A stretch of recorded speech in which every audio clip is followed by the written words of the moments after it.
One of the questions we get a lot is, can I take the brake discs off of vehicle A and put them on vehicle B? The answer is sometimes, but the issue is there have to be a lot of features that are identical between those two discs for it to work properly. And in most cases, from what we've seen, that isn't the case.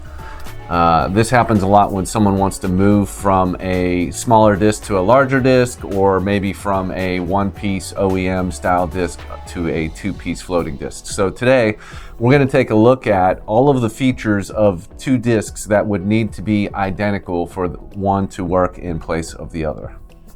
So diameter of the disc is typically the first thing people look at, right? And in this video, we're going to assume that the diameter of the disc you are trying to bring in is the same as the disc you're replacing. We'll address that topic in another video. But so let's say you have the same diameter. The next physical attribute of the disc that you need to look at is the thickness. So for any given caliper, it's going to have a disc pathway designed to accommodate a range of different disc sizes. So in this case, this is an AP Racing Pro 5000R Radical.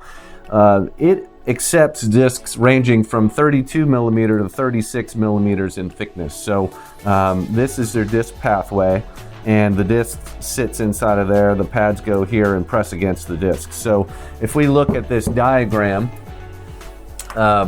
this is a representation of the situation. So if your disc is too thick, it's not going to fit inside the disc pathway, and even if you do cram it inside of the disc pathway, your pads may not fit in there. So you usually have a little breathing room there. The pads don't have to be jammed in, but if the disc is too thick and the caliper is not designed to accommodate that disc, you're going to have trouble getting your pads in. And if the disc is too thin, you run into an even potentially bigger problem, because the pistons for any caliper are designed specifically for the to fit in that caliper, so their length is different depending on the width of the caliper and the overall setup. So when those pistons extend, if your disc is too narrow and your pad gets too far away from the piston bore, you run the risk of having a piston get cocked in the caliper, which means it will come out and get so far extended that it gets jammed here and here in the bore. Or you run the risk of that piston extending so far that it actually falls out, which can be very bad. So you want to make sure that if you're swapping to a different disc, it needs to be the appropriate thickness designed for that caliper. Okay, so you have your disc that is a proper diameter and a proper thickness, and you're ready to put it on the car. Well, you've got a lot of other things to think about, and this is what a lot of people don't recognize, is that the calipers, pads, and discs are all designed to work together as a system. So just because a disc is the proper diameter and thickness doesn't mean it's going to mate up to the caliper and pad properly. So I'm going to give you an example here. Both of these discs are 380 millimeters in diameter. But when you look at them, you can see there's a dramatic difference here, and that is the radial depth of the disc. So the radial depth is the distance from the ID to the OD of the disc, and you can see in this case, this is about 70 millimeters, and this one's only 50 millimeters, even though these are both 380 millimeter discs. So what happens is, if your caliper and pad are designed to run on a 50 millimeter radial depth, and you put them on a 70, you can see the issue here. If this pad is out where it's typically supposed to be on the outer edge of the disc, you've got this huge unswept area on the inner edge of the disc, and that creates some problems. Typically, that portion of the disc that isn't being swept is going to run much cooler than the portion that is being swept. That creates a temperature gradient across the face of the disc and can lead to premature cracking.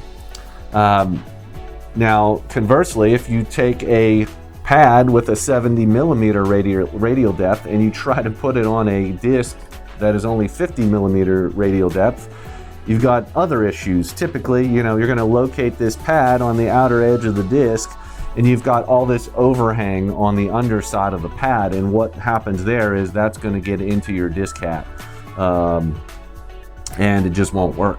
So either way, you've run into some compatibility issues there. So a lot of people don't think about the radial depth, but it is crucial to replacing one disc for another.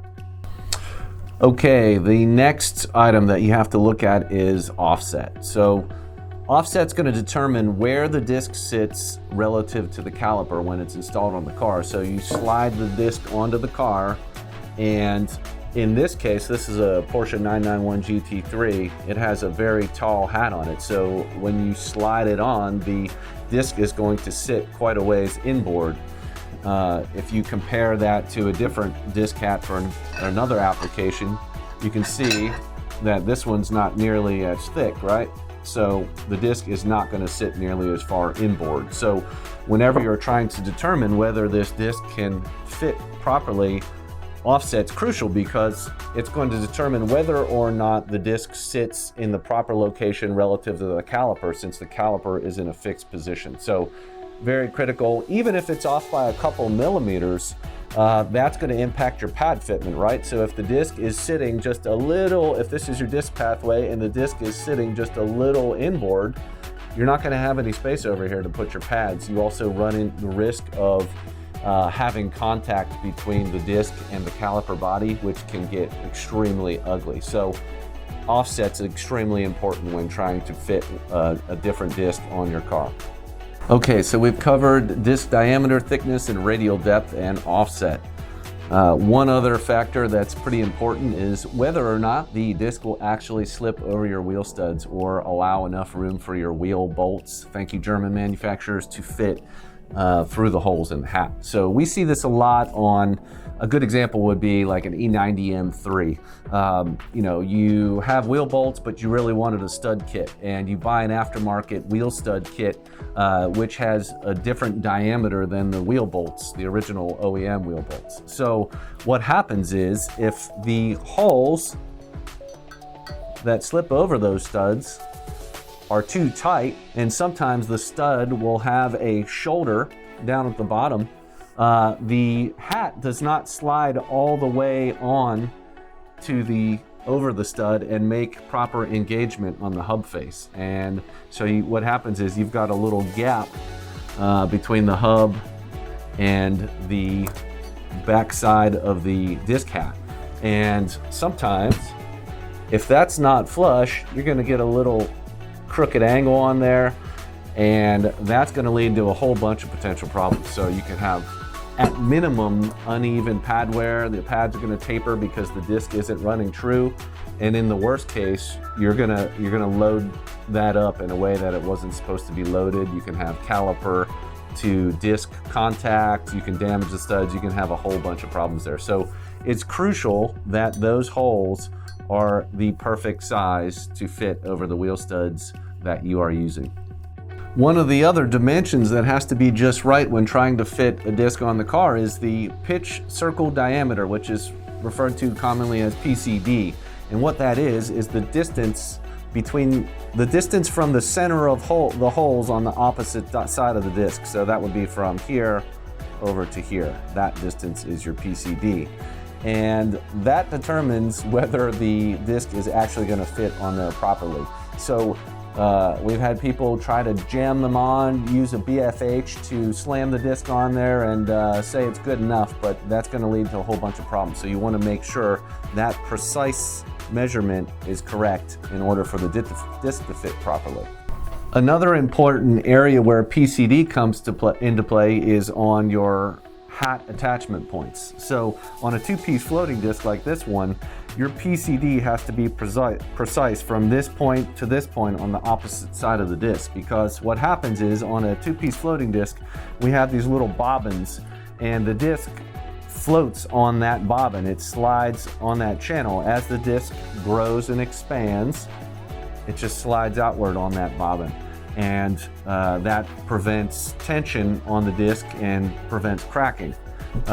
If that measurement is not precise and not perfect, what happens is this doesn't work. That floating mechanism is useless, and essentially the hat is going to be bolted to the disc as if there was no floating mechanism. So we've seen this one a lot, and people say, well, my hat from, you know, another competitor work with your AP racing disc? The answer is almost always no, because what happens is that PCD from there to there is different on our disc versus one of our competitors' discs. It almost never works out that it's the same. So it's not as simple as taking a hat from one manufacturer and using it with an iron disc ring from another manufacturer, because that measurement almost never mates up, or as I should say, almost is never the same between different manufacturers.